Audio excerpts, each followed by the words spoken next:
Hola, bienvenidas y bienvenidos a Radio Semilla, el podcast de la Red de Guardianes de Semillas, donde hablamos de regeneración ecológica y social. Soy Felipe Álvarez, hoy con la suerte de presentarles a Juliana Furchi.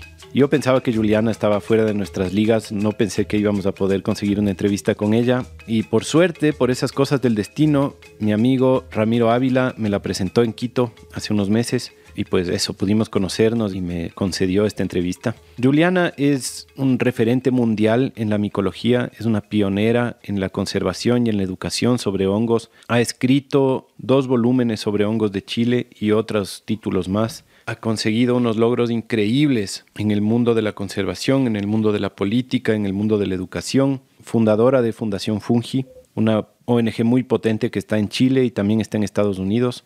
Bueno, ya la van a escuchar. Espero que lo disfruten. Un par de anuncios. Quiero expresar una enorme gratitud por la gente que nos apoya con sus membresías. Nuestro único medio de subsistencia hoy por hoy son ustedes, nuestros oyentes, aquellos que deciden entrar a nuestra página web radiosemilla.com, entrar a la pestaña que dice Apóyanos y hacer una donación mensual, pequeña, mediana o grande. Todavía no llegamos a una sostenibilidad económica. El contexto social, financiero no es fácil, pero si es que tú eres una de esas personas que tiene la posibilidad de hacer una pequeña donación mensual o anual, por favor considera hacerte miembro y además accedes a un montón de beneficios súper interesantes, algunos físicos, algunos virtuales. Ahí en la página web mismo pueden ver la lista de proyectos aliados que dan beneficios a nuestros miembros. Tienen material digital en una carpeta en el Google Drive y tienen descuentos y beneficios en diferentes productos y servicios, todos regenerativos y permaculturales. No aceptamos proyectos aliados que no estén totalmente alineados con nuestra filosofía, razón por la cual también es difícil hacer publicidad y subsistir de la publicidad. Entonces, por eso hemos apostado por este modelo de economía circular, en donde ustedes, nuestros oyentes, los que consideran que es valioso lo que compartimos, apliquen un principio de reciprocidad para ayudar a sostener este trabajo. Por ejemplo, uno de los beneficios más bacanes que tenemos es con nuestros queridos amigos y guardianes de Yacunina. Ellos ofrecen cursos emblemáticos de permacultura todos los años. Van a tener en junio un curso de agua y saneamiento. Después tienen un curso de bioconstrucción. Después en octubre tienen el PDC, el curso de diseño de permacultura, que es el curso. Si es que alguien se quiere capacitar en permacultura en cualquier parte que esté del mundo, yo le recomendaría viajar a Mashpi a tomar su PDC con ellos, porque ese PDC, con la lista de profesores que tienen y en el lugar en el que se imparte, no se me ocurre un mejor lugar en donde capacitarse en permacultura en este mundo. Entren a yacunina.com. Ahí van a poder ver todos los cursos y los servicios que ellos ofrecen. En todos sus cursos tienen un 10% de descuento. En el PDC hay un descuento especial. Ese tipo de beneficios son los que obtienen con la membresía.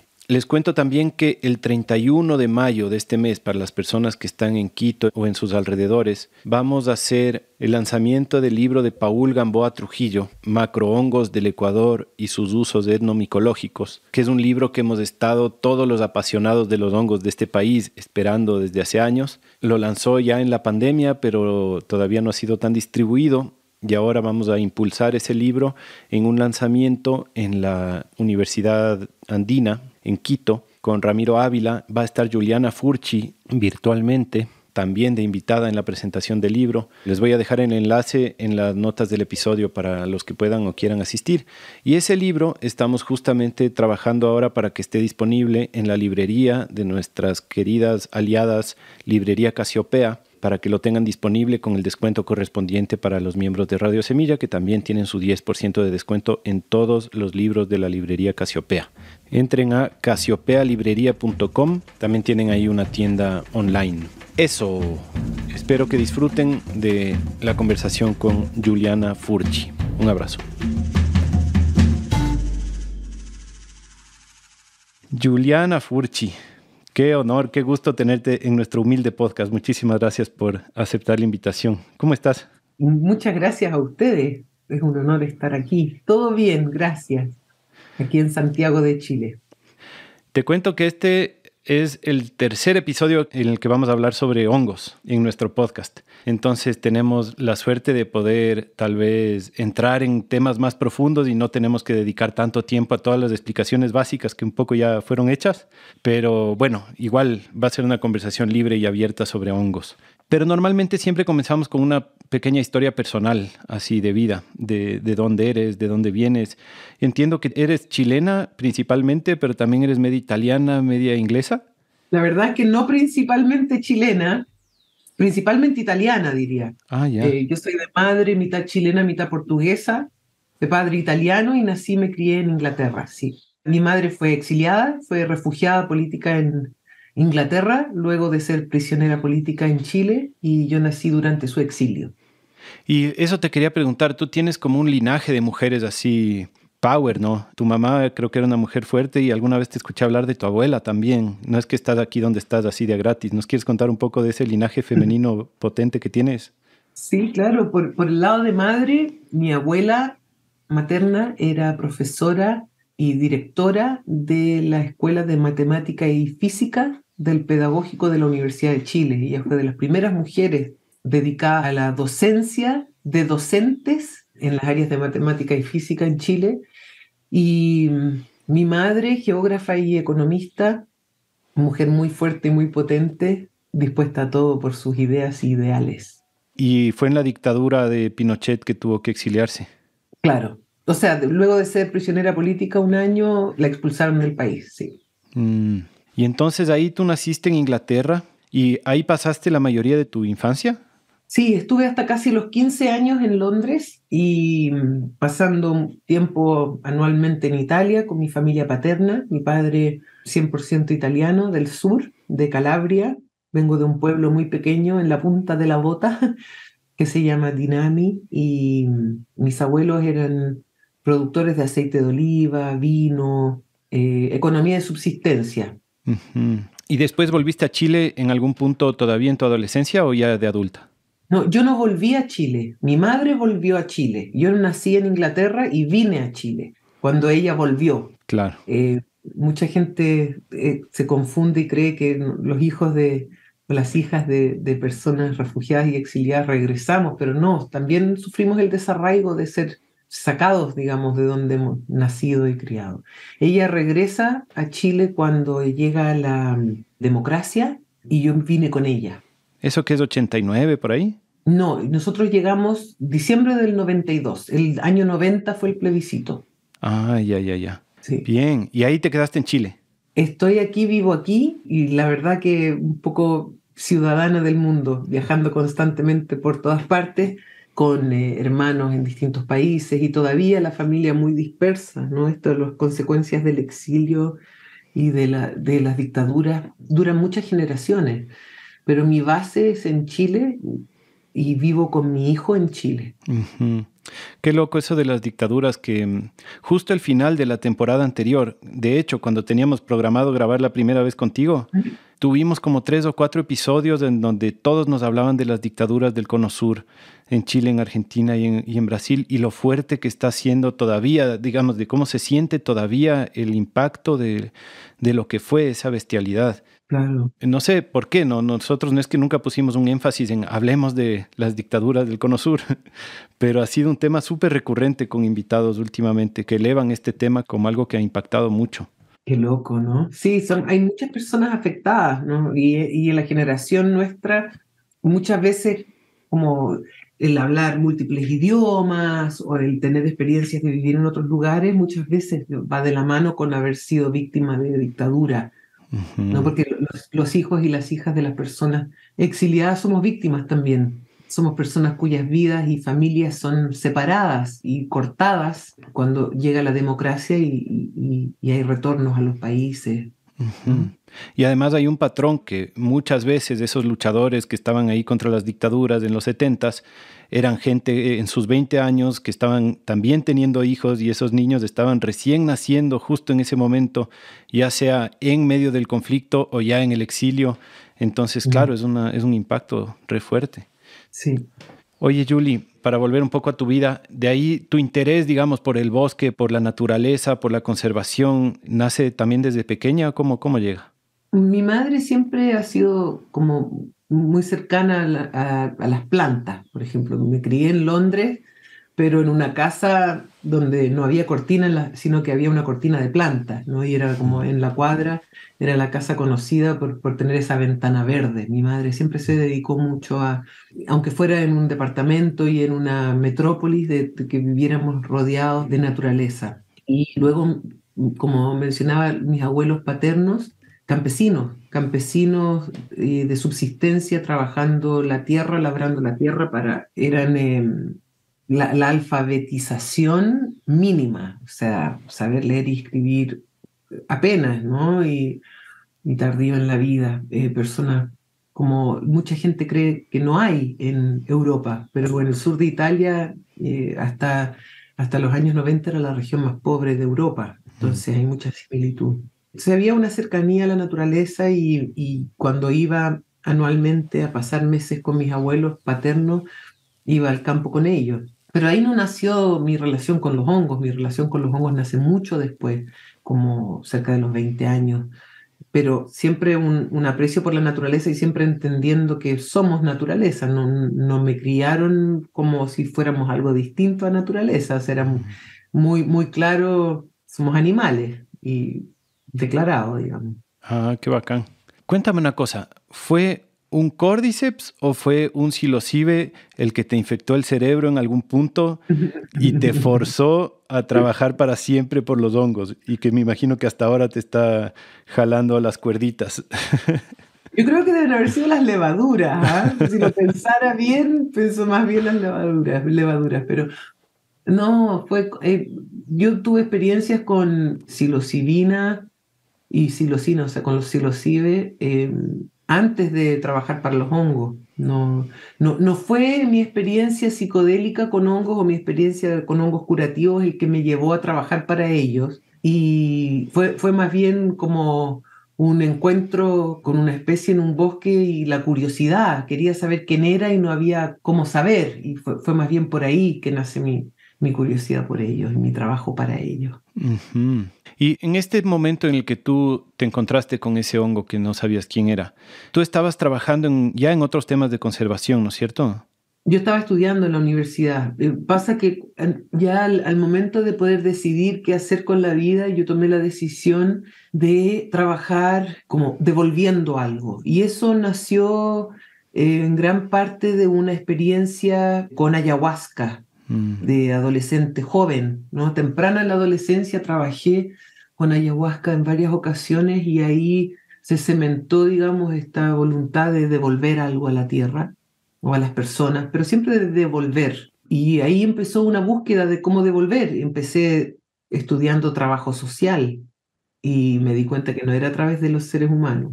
Después me metí a trabajar, a estudiar ecología y paisajismo, pero era muy urbano y no era esa cosa todavía mucha gente. Y luego dije, bueno, son las plantas en el agua y estudié acuicultura.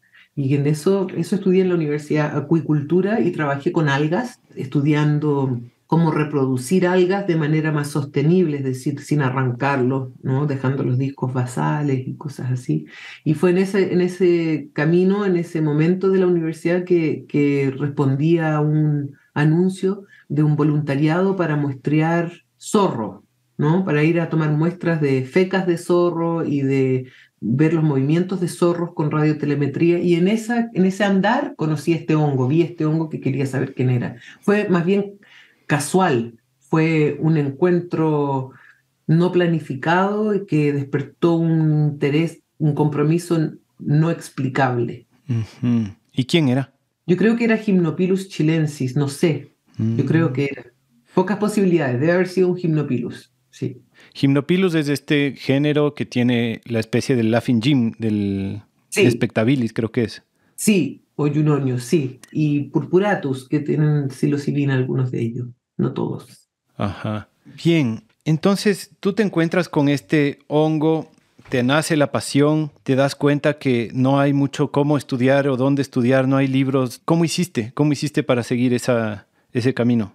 Empecé a devorar todo lo que encontraba. O sea, en esa época esto es por ahí, por el año 99, 2000, ya se podían comprar libros por internet. Estaba como recién empezando eso. Entonces compraba libros que podía o me los enviaban mi hermano en Inglaterra o alguien en otro país, me enviaba los libros y me los devoraba y me memorizaba las especies europeas o norteamericanas y la verdad que estudiaba sin cesar. Y luego diseñé un proyecto con una amiga, fotógrafa y diseñadora, para documentar la diversidad de hongos de Chile. Y ese proyecto, que era una propuesta así con presupuestos, con viajes, toda una cosa, una producción gigante, se la presentamos a un filántropo chileno que se llamaba Roberto Edwards y él financió ese proyecto y durante 6 años viajamos junto a Carolina por Chile varias veces a lo largo y ancho, el ancho no es tan difícil, eh, documentando la funga de Chile. Y eso fue la oportunidad, digamos, el mecenas fue Roberto Edwards y la oportunidad que me ayudó a conocer, a fotografiar, a documentar, a colectar y a aprender acerca de los hongos de Chile. Y de ahí nace toda la información para publicar la primera guía de campo el año 2007, que se llama Fungi Austral. Ajá, la primera guía de campo de hongos de Chile. No, es la primera que publiqué yo y es la primera con fotos de hongos en su hábitat, pero el año 2001, Waldo Lazo, un micólogo chileno, publicó un atlas micológico de los hongos con sus fondos digitalizados, pero que es un compendio espectacular. Eso no existía cuando yo empecé, pero él me facilitó mucho de la información que publicó en esos libros. Yo lo fui a ver a su casa, le pedí ayuda, yo golpeaba todas las puertas para poder aprender y él fue uno de los que abrió la puerta. Y en ese trayecto es que te diste cuenta que por ahí iba tu trabajo de largo, hiciste la fundación. La fundación nace mucho después de eso. La fundación nace al menos 10 años después. Viajé hasta el año 2004, 2005. Luego intenté cultivar hongos, me di cuenta que quería vivir con ellos. Y junto a Carolina, nuevamente, Carolina Mañasco, montamos un cultivo de hongos. Importamos a Chile el reishi. Y empezamos a cultivar reishi en Chile. Y ahí me di cuenta muy rápidamente que lo comercial no era lo mío, no quería, con fin de lucro no me acomodaba espiritualmente y que más bien mi vida era dedicada al sin fin de lucro. Ahí, luego de un tiempo escribiendo otro libro, una guía de campo, Hongos de Chile, volumen 1, en ese proceso me fui al Museo de Historia Natural, Museo Nacional de Historia Natural, a pedir un espacio. En ese museo nunca ha habido un curador o una curadora de micología. La colección de hongos está en botánica. Y entonces yo pensé, aquí hay una oportunidad de hacer un cambio, ¿no es cierto?, de hacer un aporte. Pero las cosas eran muy lentas ahí, muy lentas. Tan lentas que cuando llegué por meses estuve recortando cartones para hacer las cajas, para poner las muestras y dije, aquí me voy a morir. Y ahí un amigo me dio la idea, me dijo, ¿por qué no piensas en hacer una fundación, ¿no? Como construir una plataforma jurídica que permita desarrollar las ideas. Y ahí entonces el año 2010 empiezo a trabajar en la idea de la fundación y se fundó en 2012. Uh-huh. Fundación Fungi en Chile, trabajando en un proyecto de cambios legislativos en Chile y luego de 8 o 9 años funcionando en Chile abrió en Estados Unidos. Quizás me gustaría que nos cuentes un poquito el contexto, digamos, el propósito de la fundación. Entiendo que es no solo la educación, sino también la conservación, ¿no? ¿Cuáles son los problemas que ustedes encontraron en Chile que les llevó a querer solucionar a través de la fundación? Sí, o sea, varios problemas. Primero, no había dónde estudiar en Chile, nada que tuviera que ver con micología. Y eso llevaba, en mi caso, una persona apasionada por los hongos, dispuesta a dedicar su vida a ellos, yo tenía que tomar una decisión. O me iba de Chile y me iba a estudiar al extranjero, estudiar micología, y yo tenía esa posibilidad, ¿no? Tengo las nacionalidades, tengo familia en el extranjero. Podría haberme ido a estudiar micología a Inglaterra, Italia, donde sea, y haber enriquecido mi conocimiento como investigadora. Y la otra opción era dedicar mi vida a enfrentar la problemática de que las personas se tienen que ir de Chile o de su país y aman la micología. Y a mí me parecía que era una vida bien vivida. Es decir, tomé esa opción, dedicar mi vida en construir una plataforma micológica para impedir que las personas se tengan que ir de su país si aman la micología. Y en este caso Chile. que es uno de mis países y donde estaba, como es mi país materno en parte. Entonces, la fundación nace para crear una oportunidad para que todos y todas quienes quieran saber más de hongos o dedicar su vida a los hongos lo puedan hacer en el país. Y al mismo tiempo existía, yo venía trabajando hace ya 6 años en temas de conservación marina. Como había estudiado acuicultura, y en Chile tenemos el drama y la tragedia de la salmonicultura, Ujú. yo había dedicado muchos años en trabajar en contra de las salmoneras en Chile para eliminar o al menos aminorar los impactos ambientales y sociales de esa actividad introducida acá. Entonces yo venía como con un entrenamiento de cómo hacer las cosas, cómo poder influir en política pública, cómo poder trabajar en proponer políticas públicas. Entonces ese conocimiento adquirido en conservación marina lo llevé a micología y en la Fundación Fungi vimos al comienzo recién establecido una oportunidad de proponer que los hongos sean incorporados en la ley ambiental. Y ahí, entonces con ese conocimiento técnico aplicado, logramos que Chile se transformara en el primer país del mundo que en su ley ambiental mencionara los hongos al mismo nivel que plantas y animales. Y esa palabra, la introducción de esa palabra en la ley, creó la obligación de incorporar temas fúngicos en los reglamentos. Y eso entonces fue un proyecto que asumió la Fundación Fungi y que sigue trabajando la Fundación Fungi desde sus inicios. Desde la incorporación de los hongos en la ley, su transformación, digamos, regulatoria y la implementación. Entonces, veíamos que, por ejemplo, las evaluaciones de impacto ambiental no incluían hongos, solo incluían plantas y animales. De ahí nació un poco la propuesta de incorporarlo. Pero al mismo tiempo, una vez que eso está en la ley y se transforma a los reglamentos, necesitas producir información, o sea, capacitar gente para hacer líneas de base de hongo, producir la literatura para que puedan saber qué hongos están viendo, capacitar a los que evalúan desde el gobierno las líneas de bases que llegan. Entonces, todo ese trabajo lo recogimos de manera integral en la Fundación Fungi y hace ya 11 años que estamos trabajando en todas esas áreas y más, ¿no? Qué increíble, eso es un logro a lo bestia. Y eso que Chile no tiene en su constitución los derechos de la naturaleza, ni como que no, digamos, no tenían ya la obligación de incorporar. ¿Cómo fue que lograron meterle eso en la legislación? O sea, ¿fue difícil o fue una ventana en donde lograron deslizarle ahí en el texto así? No, hubo una ventana, porque cuando una ley se abre a comentario, a modificación por un tema, se abre para todos los temas. Y eso fue lo que ocurrió en ese momento, que estaba abierto a discusión algunos artículos de la ley y aprovechamos, junto con otras ONGs, liderado en gran parte por Fundación Terram, de proponer 2 artículos de un párrafo de la ley 19.300, la ley sobre bases generales del medio ambiente, proponer que los hongos fueran incorporados, ¿no es cierto? Como diciendo, no son ni plantas, ni animales, ni algas, aquí hay un reino completo que no está siendo nombrado. Y yo creo que lo que fue lo más importante fue demostrar que no era caro incorporarlo. Es decir, hubo un trabajo de varios años de hablar con asesores, ¿no es cierto?, de senadores, de diputados, y hablar con legisladores para que entendieran que esto no iba a impedir el desarrollo económico del país, sino que más bien iba a ser algo que iba a trabajar para la sostenibilidad del sistema de los ecosistemas que mantienen esas actividades económicas. Así que fue un trabajo que demoró y que requirió mucha argumentación técnica, pero que ha demostrado ser una herramienta importante para el país y un ejemplo a nivel mundial. Claro. Bueno, nos subimos de ese tren, sigamos por ahí, porque creo que esto abre un tema súper grande y chévere, que es toda esta iniciativa de las 3Fs y los trabajos que están comenzando a hacer también en otros países. Y a propósito, en el 2012 todavía no se hablaba de funga, ¿o sí?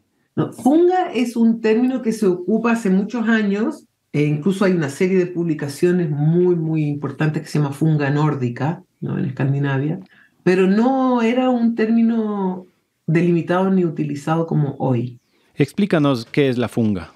A ver, voy a contar un poco la génesis. Esto fue el año 2016, por ahí creo que fue. Estábamos un grupo de amigos y amigas, colegas. En particular éramos 3. Francisco Cújar de Argentina, Ricardo Elisandro Dreschler Santos de Brasil y Juliana, quien habla de Chile.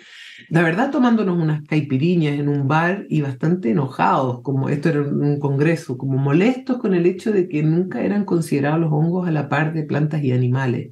Y se nos ocurrió buscar un término que pudiera facilitar la incorporación de los hongos en políticas de conservación, políticas de educación, etcétera, un poco borrando en términos de lenguaje esta ceguera micológica. Entonces siempre hablamos de flora y fauna o de plantas y animales, pero ¿cómo no íbamos a poder nosotros diseñar de alguna manera como una frase o algo que pudiera incluir a los hongos? Y decidimos ponernos como a buscar eso. Y me acuerdo que en ese momento yo planteé, oye, está este término funga, de estos como la funga nórdica, ¿no es cierto?, estas publicaciones de Escandinavia y se había ocupado en otras partes.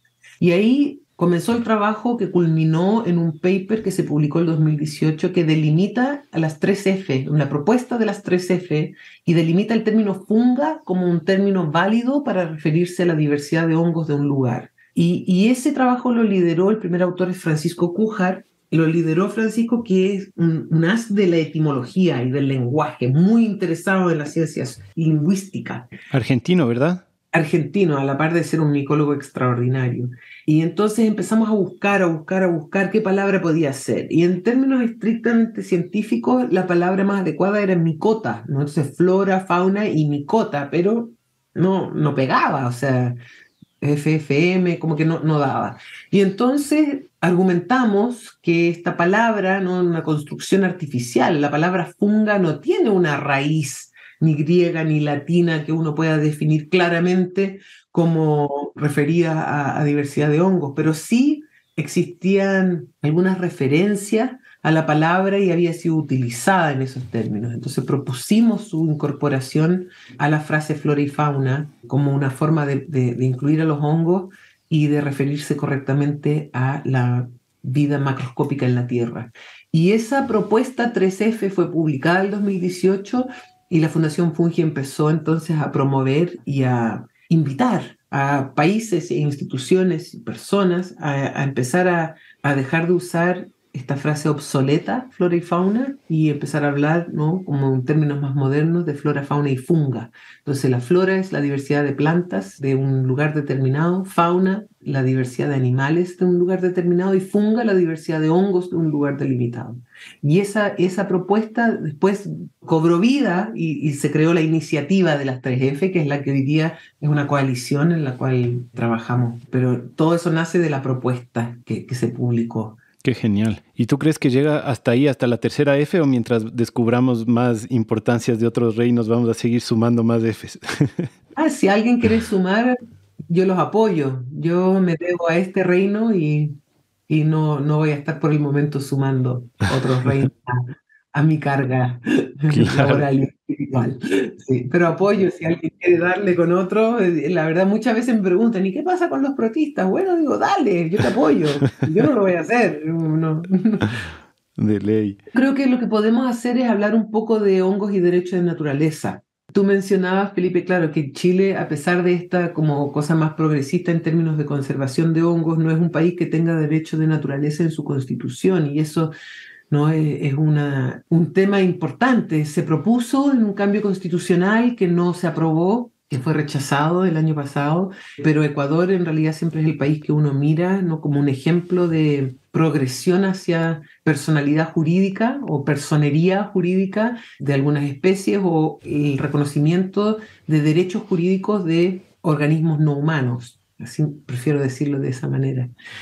Sin embargo, yo creo que es importante reflexionar acerca de los resultados que uno quiere obtener con los artículos, por ejemplo, de derechos de naturaleza o con la incorporación de los hongos en legislación. Me parece que si uno se queda muy pegado en que se incorporen las palabras derecho de naturaleza, uno se puede entrampar en una discusión en algunos países que es una discusión dura y que muchas veces muy larga.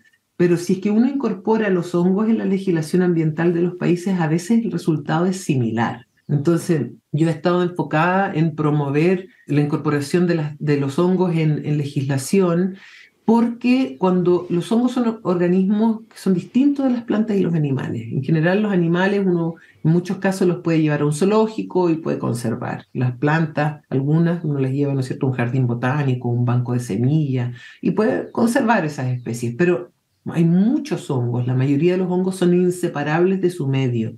Y para conservar o preservar su vida y conservar esas especies, tienes que conservar el hábitat. Entonces, Derechos de la Naturaleza tiende a promover la protección de un área grande, ¿no es cierto?, por los derechos que tienen algunos organismos y todo el sistema que sustenta esa vida. Cuando eso no está, pero está la protección de los hongos, el resultado puede ser similar. Es decir, que uno para proteger el hongo tiene que proteger todo el hábitat en el cual el hongo vive. Así que me parece que derecho de naturaleza siendo el ideal, conservación de hongos e incorporación de hongos en legislación es un buen segundo lugar, digamos. Aquí imposible no mencionar a nuestro gran amigo en común, el Ramiro Ávila, que le quiero mandar también un agradecimiento porque él fue el que nos presentó. Sí, grande Ramiro. De hecho, una vez yo estuve escribiendo para tratar de entrevistarte así como desde hace un año y tú el anterior año tuviste un año pero tan complicado que tu asistente me dijo, ¿sabes qué? Creo que va a tener que ser el próximo año. Y esto era como marzo, no es que era noviembre. Y yo dije, bueno, pues algún rato tal vez salga, ¿no? Y después de unos meses el Ramiro me manda un mensaje y me dice, oye, ¿le cachas a la Juliana Furchi? Y yo le digo, obvio, si estoy desde hace meses tratando de entrevistarle. Y me manda una selfie ahí, aquí estoy con ella. Para que vea, era verdad que estaba ocupada. Sin duda, sin duda. Estaba de viaje ahí en Ecuador. Sí, y entre esas ocupaciones pudimos conocernos en la casa del Ramiro y bueno, comenzamos a tener reuniones sobre estos temas también. Y Ramiro estaba cuando se encontró la segunda colecta de Psilocybes tametsi. Ramiro ya muy importante en la micología ecuatoriana. Ya ves. Que ese fue el viaje que hicieron al Bosque de los Cedros acá en Intag, buscando precisamente esa especie y la encontraron y la describieron y la nombraron, ¿no? Sí, así es. Genial. Qué bueno. Vamos a poner el enlace al artículo de eso en las notas del episodio. Y lo de la funga, me gustaría saber también, después de este artículo del 2018 y después de los cambios que lograron en la legislación chilena, ¿qué otros éxitos han tenido, digamos, a nivel jurídico con esto de la funga?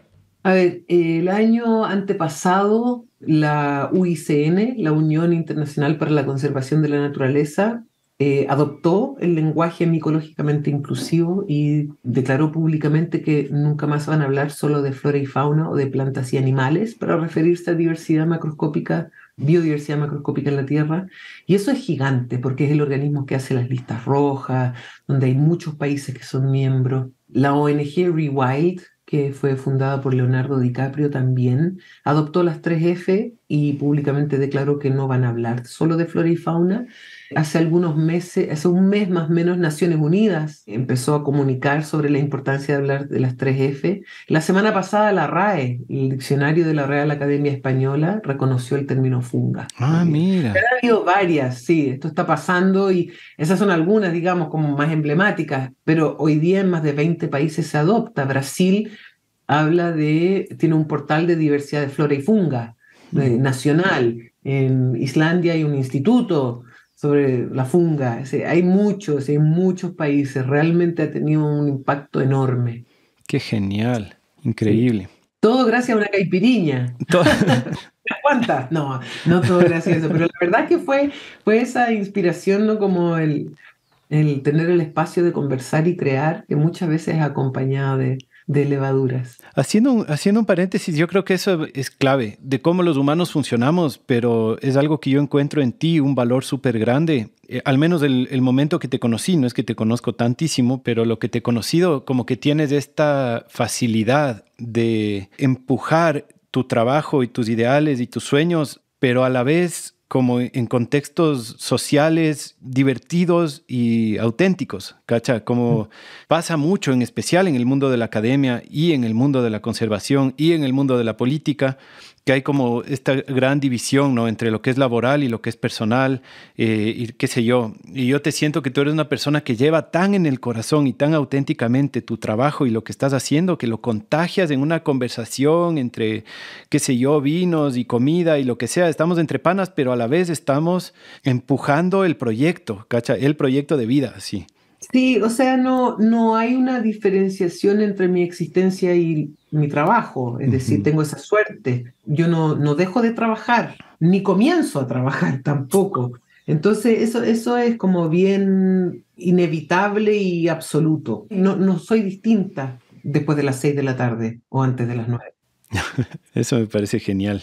Mencionaste dos estrategias de conservación de la funga, Ujú. que la una es apelar a los derechos de la naturaleza, la otra era cambiar la legislación, incluirle en las legislaciones, y te quería preguntar de una tercera, que es un poco la de la estrategia de tu amigo Paul Stamets, que Ujú. es la seguridad nacional. Sí. ¿Ustedes han contemplado, han trabajado también como desde ese aspecto? ¿Cómo le ves a esa estrategia o en qué consiste para que la gente que tal vez no cacha?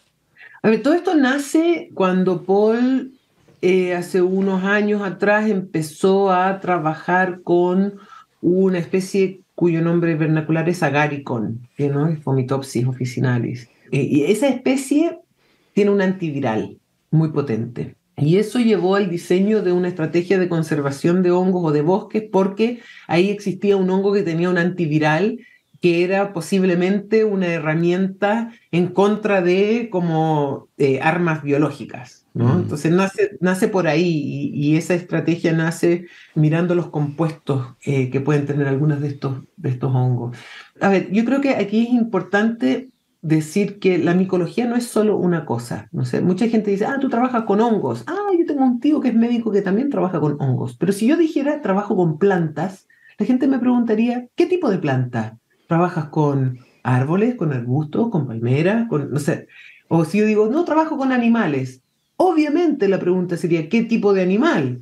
Lo mismo pasa con hongos. Yo trabajo con hongos, pero ¿qué tipo de hongo? Entonces, los hongos no son una sola cosa. Lo que hace Paul es distinto. Él trabaja mirando compuestos químicos que producen los hongos, trabaja mucho con psilocibe o con psilocibina y con hongos que hoy día se denominan funcionales, ¿no? Hongos medicinales. En mi caso trabajo en otra área de la micología. Trabajo en micología de campo, en cosas de, ¿no? De descripción de especies, conservación, educación. Entonces, en el fondo, son menesteres distintos. Nosotros no miramos esa estrategia Mm. de seguridad nacional porque no trabajamos en la parte química. Ya. Bueno, en todo caso, chévere asentar que existen tantas diferentes estrategias según la rama de la micología en la que uno pueda trabajar, ¿no? Y, Sí, y lo sí. bacán de los hongos es justo eso, que la conservación enfocada en hongos es súper amplia y permite como la conservación de muchas más cosas. Es decir, es como un reino clave en cualquier ecosistema para que todo lo demás esté protegido si es que está protegido el hongo, ¿no? Y te O quería... sea, a mí me gusta decirlo de la siguiente manera. Los hongos hacen de los sistemas ecosistemas, porque son organismos que conectan y que son inseparables de su medio por su naturaleza. O sea, viven dentro de su comida. No puedes separarlos de su comida y darle la comida, ¿no es cierto? No, porque ellos tienen que vivir adentro de su alimento. Entonces, hay muchas cosas biológicas que hacen que aplicada su vida y su existencia aplicada a la conservación de la naturaleza, los transforme a casi todos en especies, comillas, paraguas. Exacto. En Mm. especial las micorrizas que, digamos, bien o mal, si es que tú quieres conservar algún hongo que se coma madera, puedes ponerle madera y qué sé yo, como decías, ¿no? De llevarle a un jardín No, pero cierto botánico. tipo de Pero, madera. pero Es que no claro, es madera nomás. claro, Ese es el tema, porque el hongo que crece en la madera de álamo no crece en la madera del manzano. Y exacto. en algunos casos hay versatilidad, pero en otros casos es una altísima especificidad. Sí, pero encima más las micorrizas no solo que no pueden conservarse así, sino que necesitan de un bosque para vivir. O sea, y el Ujú. bosque necesita de ellas para vivir. Entonces necesitas un bosque vivo para que esté conservado. No puedes, no hay de otra forma. Sí. Y a la vez también los hongos no solo funcionan como conectores de todo este ecosistema, sino que a la vez pueden ser anfitriones de una diversidad increíble de insectos que necesitan de esos hongos para reproducirse, ¿no? Sí. Entonces, como que es eso, ¿no? Una especie paraguas le llamaste. Bueno, no especie, un reino paraguas. Entonces, por eso yo creo que está genial esto de enfocarse en el reino fungi para estrategias de conservación, porque ya no necesitas incluir a todos los otros organismos porque ya están incluidos en cascada, digamos. Por añadidura. Por añadidura. Claro. Qué genial. Quiero preguntarte una última cosa sobre la fundación, el trabajo de la fundación, antes de pasar al siguiente tema, que ustedes también, aparte de la conservación, como dijiste, se dedican mucho a la educación y entiendo que han creado muchísimo material educativo, didáctico, que y además han logrado meterle en las escuelas, ¿no es cierto? ¿En qué consiste ese trabajo que han hecho y qué nomás han logrado? La Fundación trabaja hace ya una década en promoverla y en diseñar como estrategias educativas para que niños, niñas y niñas aprendan sobre hongos, aprendan de micología. Pero el año 2020 nos asociamos con Fantastic Fungi, los que hicieron la película Hongos Fantásticos, ¿no? Fantastic Fungi. En la que tú sales, ¿no? Sí, 20 segundos, sí, mi cameo de 20 segundos, claro. Y lo que hicimos fue que en base a la película diseñamos un currículum y una malla curricular escolar, usando clips de la película, incluso un corte de la película que excluye todo lo de los psicodélicos para ser mostrado en escuelas. Y ese currículum, una vez hecho, se nos pidió a la Fundación Fungi tomarlo como propio, aumentarlo, consolidarlo, promoverlo. Y eso lo venimos haciendo ya hace 1 año y medio, donde se le agregaron muchísimas más clases de lo que originalmente se produjo a partir de la película. Se tradujo al español. Y eso efectivamente se lanza la próxima semana, el currículum gratuito en español. Bien. Fue lanzado hace 1 año en inglés, gratuito. Está equiparado con estándares de educación en Estados Unidos y se puede hacer con distintos estándares educativos de distintos países en Latinoamérica. Y está siendo traducido al portugués también para ser implementado en Brasil. Entonces, hoy día tenemos un portal que se puede acceder a través de la página de la Fundación Fungi o a través de fungieducation.org y uno se inscribe de manera gratuita y accede a todo el material educativo más todas las clases para profesores y profesoras. Es decir, ahí se le enseñan a los docentes y a las docentes a enseñar esos módulos sobre micología. Se puede descargar todo el material, hay clips de la película y hay un corte de la película entera sin la parte psicodélica, debo mencionar. Y luego, por ejemplo, en Estados Unidos teníamos los acuerdos con empresas que cultivan hongos que me mandaban a las escuelas kit de cultivo de champiñón ostra, ¿no es cierto?, de shiitake, etcétera, que son parte de las clases. Y eso mismo lo vamos a implementar en Chile, con la idea de que se adopte a nivel nacional, algunas partes al menos de ese currículum, y luego en Brasil, ¿no? Entonces ese currículum ya está disponible en inglés y casi en español. Qué genial. Sí. Cuando salga este episodio ya de estar. Ahí le vamos a poner en las notas del episodio si es que está así abierto al público. Sí. Qué maravilla. Oye, Julie, y este proyecto Spoon, que entiendo es un proyecto de mapeo de micorrizas a nivel global, ¿no es cierto? ¿Están involucrados como fundación? ¿Estás tú involucrada? ¿Cómo es su relación con ese proyecto y de qué se trata? A ver, SPAN, o la Sociedad para la Protección de las Redes Subterráneas, SPAN es su acrónimo en inglés, es una ONG cofundada por una micóloga norteamericana que vive en Países Bajos que se llama Toby Kears. Y ella montó esta organización a la cual se me invitó a ser consejera. Somos 4 consejeros. Está Merlin Sheldrake, el autor y biólogo inglés. Está Jane Goodall, la primatóloga británica. Está Michael Pollan, autor y no sé si es psiquiatra o no, psicólogo norteamericano, y yo, somos los 4. ¡Wow! ¡Qué consejo!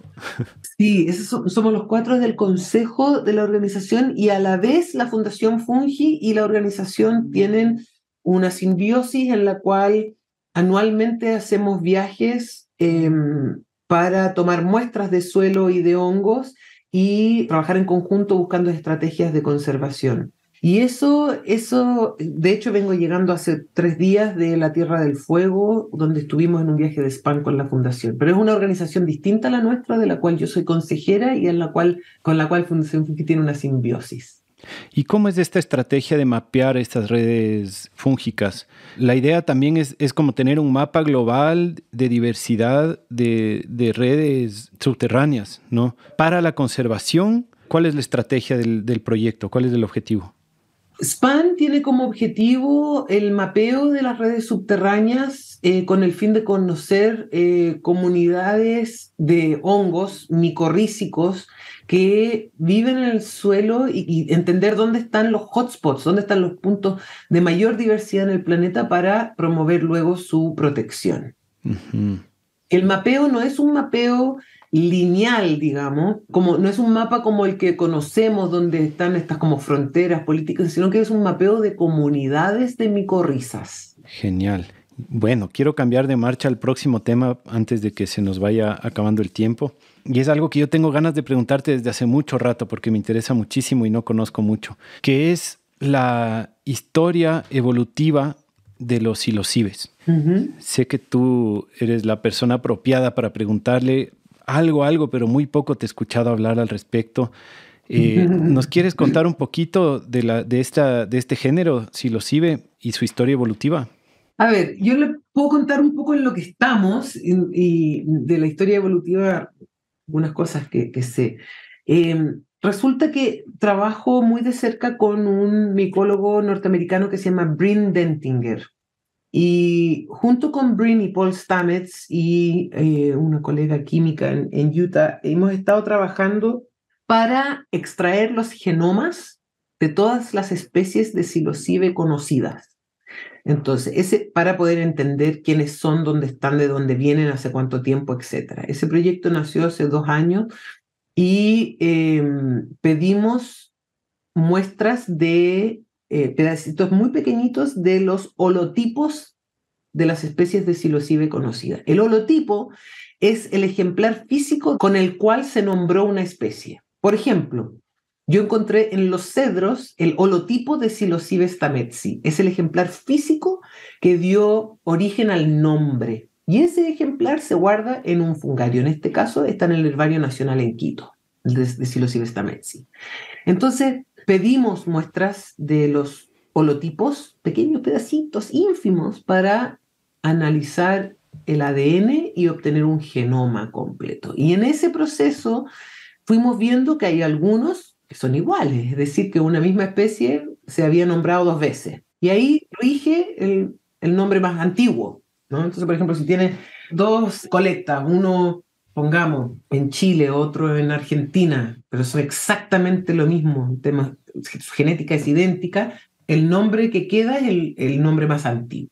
Entonces, ahí hay un reordenamiento de quiénes son, ¿no? ¿Dónde están? Y luego, todos esos genomas, uno puede ver cuál se transforma en especie a partir de cuál otro, es decir, cómo ocurre la especiación dentro de un género. Y además a eso uno puede ponerle un reloj genético. Y lo que hicimos en ese proceso fue todo eso. Algunas de esas cosas están publicadas, otras no. Pero lo que sabemos es que surge el género Psilocybe en lo que hoy día es Etiopía. Antes que la humanidad, digamos, que como mi hijo me decía el otro día, pero tienes que especificar cuál es el homínido. Bueno, antes que el Homo sapiens existe Psilocybe en la misma región de donde surge Homo sapiens. Lo que podemos ver es que hay sobre 100 especies del género Psilocybe distribuidos en todas partes del mundo y todos vienen de un ancestro común que parte en África. Uh-huh. ¿Qué pasa? Antiguamente,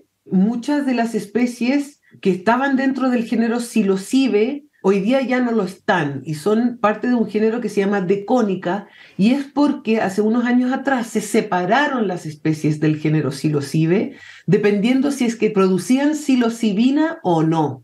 Entonces, hay algunas especies que antiguamente eran Psilocybe, por ejemplo, Psilocybe semiglobata, que luego se vio que no tiene psilocibina, no produce psilocibina y se movió al género Decónica. ¿Ya? Entonces, eso es lo que vemos hoy. Hay muchos cambios en cómo se nombran las especies de psilocibe basados en que si producen o no psilocibina. Hoy día, para ser psilocibe sentido estricto, debe tener el cúmulo de genes que produce psilocibina. ¿Como única sustancia indispensable para hacer psilocibe? ¿O la baeocistina o estas otras también que casi todos los psilocibes tienen, también tienen que, o solo psilocibina? Psilocibina. O sea que se redujo hace pocos años la cantidad de hongos en ese género.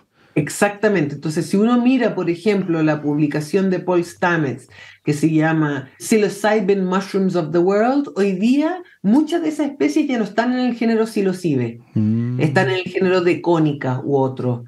Ya, o sea, Deconica es un género muy parecido al psilocibe, pero que no produce psilocibina. Exactamente. Entonces, básicamente el género psilocibe se dividió en dos, entre Deconica y psilocibe, dependiendo si producían o no psilocibina.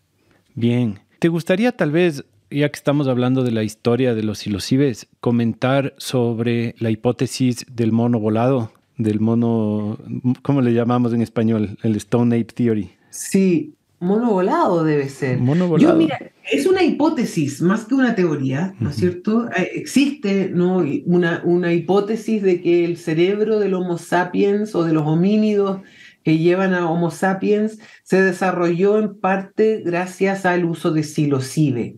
No existe evidencia que lo demuestre ni que lo contradiga. Los tiempos evolutivos de ambas especies da como para decir que mientras evolucionaba el Homo sapiens, estos homínidos, existía el psilocibe en su medio. Yo más que eso no me atrevo a decir, ¿no?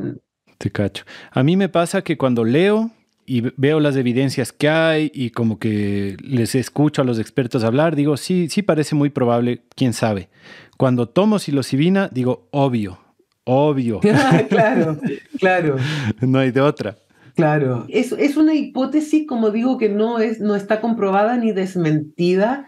Lo que sí sabemos por los estudios que hemos hecho es que en la misma región donde evolucionan los homínidos, que son nuestros parientes más cercanos, estaba presente en el medio algún hongo del género psilocibe. Uh-huh.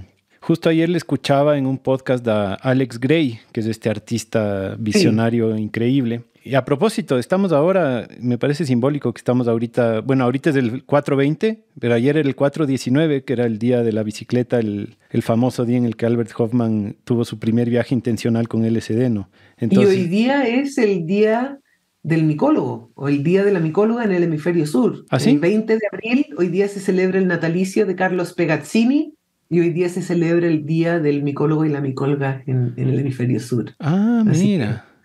Feliz día del micólogo. Feliz día, pues. Buen día para estar hablando contigo. Sí. Y a propósito de esa fecha, yo estaba escuchando una entrevista con Alex Gray y él también hablaba mucho de las evidencias que hay en el arte prehistórico, en las cavernas en Algeria, creo que es, ¿no? En esta cueva de Tassili y tantos diferentes lugares del mundo en donde tú encuentras ya arte de visiones que claramente son psicodélicas, ¿no? O sea, de cuerpos de personas con cabezas de animales y bueno, y también un montón de evidencias ya de consumo de hongos creo que son 18.000 años, una cosa así en España. Bueno, digamos, las evidencias sí apuntan, aunque no confirman, pero la experiencia a mí no me deja dudas. Sí. Hay varias pinturas, esculturas, grabados, ¿no?, en bajo relieve, en distintas partes que, hay que decirlo, parecen mostrar hongos.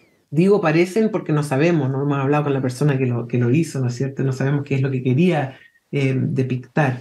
Pero uno encuentra, tanto en estas cuevas donde estaban los Tassili, en lo que hoy es Argelia, en culturas aztecas, pero sobre todo en como descripciones de los ritos, mucha referencia al uso de hongos. Pero yo creo que es importante no olvidar que incluso hoy, en la cultura judeo-cristiana, la principal ceremonia y el principal sacramento es en base a hongos. O sea, uno comulga con pan y vino, y sin hongos no hay ni pan ni vino. Entonces, ¿no?, como ha sido en la búsqueda del ser humano de encontrar lo celestial desde lo terrenal o de mirar el macrocosmos desde el microcosmos, los hongos han estado presentes en todas las culturas.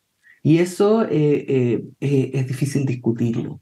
Claro. ¿No? El toma de la India con este brebaje que usaban los persas, antiguas culturas védicas, digamos, Ujú. donde el principal ingrediente era Amanita muscaria, otras preparaciones en distintas culturas también basadas en hongos, incluso los egipcios, ¿no es cierto? ¿Y para qué hablar de las levaduras? Si aquí no hay que olvidarse que las levaduras son hongos y que los responsables de la fermentación y de todas estas bebidas alcohólicas son hongos también. Y las investigaciones también que ha hecho este man, Brian Morerescu, no sé si le cachas, Sí.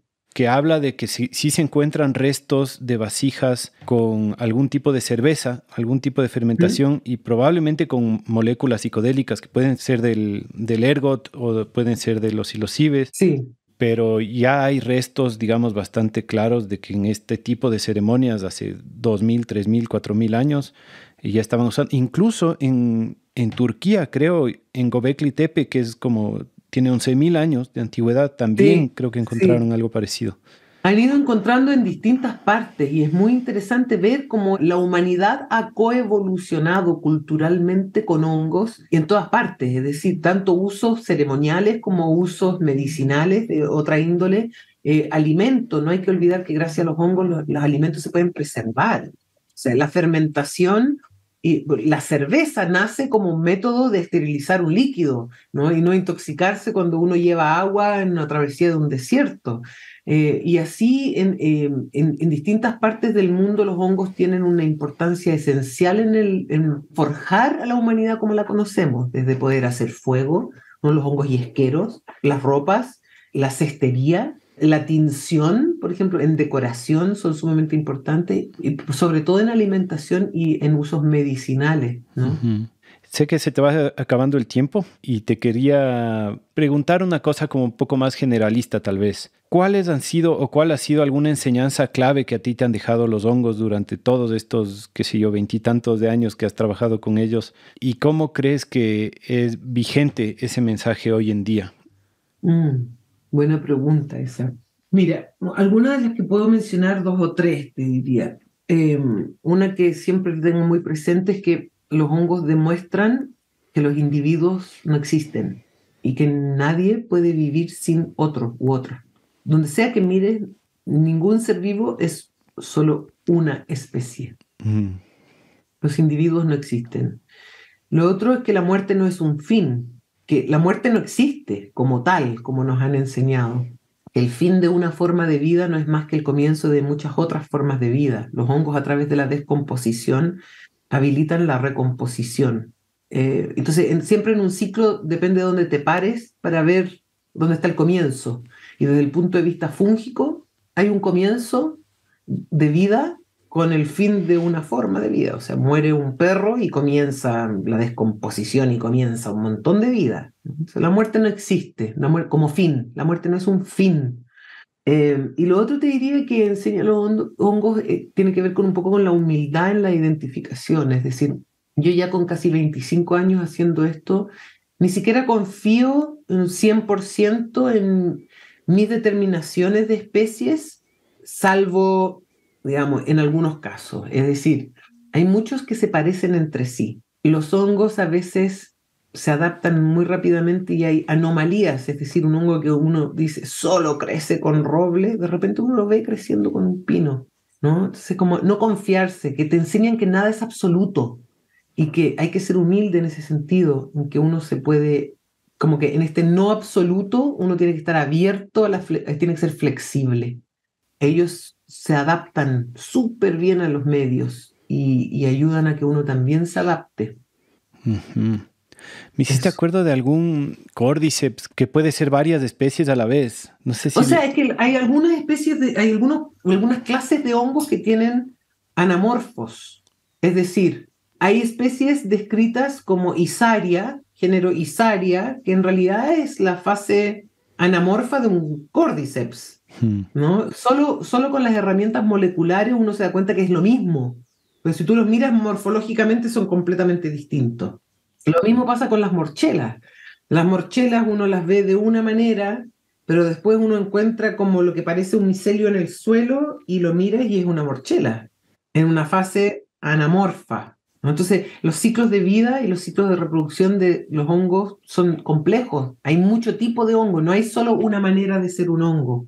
Hay muchas maneras de ser hongo. Son de identidad fluida. Algunos, otros no. Qué lindo, qué bacán. Sí. Qué chévere hablar de hongos contigo. No se me ocurre una mejor persona con quien conversar de hongos. Te quiero decir que te admiro mucho, te felicito mucho por esa energía, esa pasión, esa fuerza y más que nada por esa efectividad que tú tienes en tu trabajo. Porque hay mucha gente que tiene pasión y fuerza y energía, pero tú logras en verdad como llevar a unos niveles increíbles ese trabajo que tienes, o sea, a publicaciones, a libros, a legislaciones, a sistemas educativos. No, el trabajo que haces tú y tu equipo es realmente de sacarse el sombrero, así que te felicito muchísimo. Gracias. Y te deseo todo el éxito para que eso siga creciendo. Muchas gracias y vamos juntos por más. Vamos juntos por más. Ya estamos cocinando algunas cosas aquí en Ecuador que ojalá que también vean la luz pronto. Sí. No, muchísimas gracias y espero que hagamos otro. Sí, cuando quieras. Chévere, Julie. Te deseo un lindo día, pues. Gracias, Julie. Que pases lindo. Abrazo. Chao, chao. Chao. Si te gustó este episodio, si lo encontraste valioso, si aprendiste algo, por favor considera convertirte en miembro y hacer un aporte mensual a Radio Semilla, que esa es la manera en la que nos sostenemos. Entra a radiosemilla.com/apóyanos.